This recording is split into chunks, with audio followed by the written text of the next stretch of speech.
Hallelujah.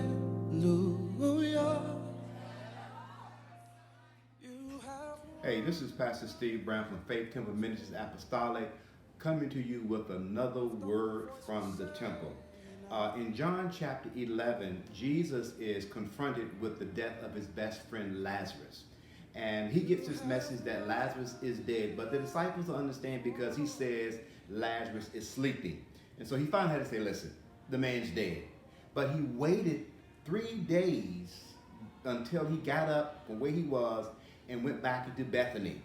And sometimes, ladies and gentlemen, we really want answers now from God right away.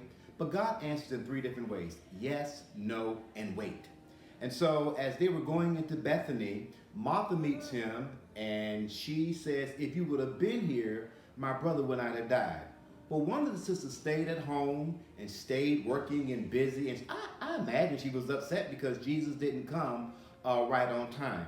You've heard the old saints say, he may not come when you want him, but he is right on time. So fast forwarding just a little bit, Jesus goes and he says, where have you laid him? And they say he is in the tomb. But master, by now he smells. By now his body is deteriorated. Jesus said, no. He said, be for the benefit of those who don't believe, I'm going to call Lazarus. And so he calls Lazarus. Do you know that there was more than one person in this town named Lazarus? But the God that we serve is so specific. He calls your name and you come forth out of your condition. Do you know that he can call your sickness? He can call your disease. He can call your dilemma by name and you can be delivered. And so as he called Lazarus, Lazarus comes out of the temple, but he's still wrapped up in the burial cloth. He's still wrapped up in grave clothes. What I'm saying to you, my brothers and my sisters, simply this: when he called you and delivered you, what are you still wrapped up in?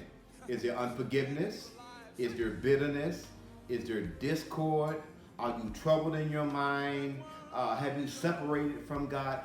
What grave clothes do you still have on? Even though you're free, what grave clothes do you have on? I want to close by telling you simply this. He says, loose him and let him go. Jesus is saying to you today, be loosed and let go. I want you to tune in on Wednesday as we continue Words from the Temple. Pastor Brown signing off until we see you again on Wednesday. Be free, be loosed, and let go. Nothing can hold